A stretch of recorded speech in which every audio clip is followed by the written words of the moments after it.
सुजॉय सालों पहले अपना गांव छोड़ शहर आ गया था। गांव में एक लड़की थी, अनीता। सुजॉय उससे प्यार करने लगा था, लेकिन उस प्यार का कभी इजहार नहीं हुआ।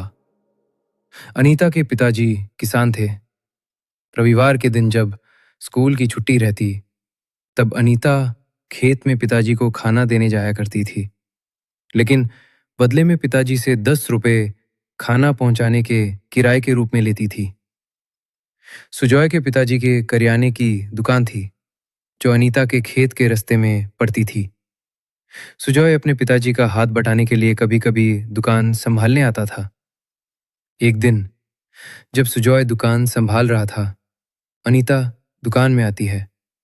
हाथ में खाने का टिफिन दुकान के काउंटर पर छोड़ के बिना बोले दुकान में इधर उधर देखने लगती है। चेहरे पर पसीना और मासूमियत अच्छी लग रही है। काफी देर सोचने के बाद कहती है, 5 रुपए की चॉकलेट और 5 रुपए की टॉफी दे दो, जो 1 रुपए की 4 आती हैं। सुजॉय मन ही मन हंसता है, फिर चॉकलेट और टॉफियां गिन के दे देता है। अनीता 10 रुपए सुजॉय के हाथ में रखती है और टॉफियां अपनी चुन्नी के किनारे में बांधकर चॉकलेट का पैकेट फाड़ कर खाने का टिफिन उठाकर दुकान से निकल जाती है। रात हो चुकी थी। खाना खाने के बाद सब सो गए थे। अंधेरी रात में तारों की हल्की रोशनी और दूर कहीं से आती झिंगुर की हल्की आवाज रात को शांत बना रही थी। सुजॉय घर की छत पर अपनी चारपाई पर सोता हुआ, तारों को देखता हुआ अनीता के बारे में सोच रहा था।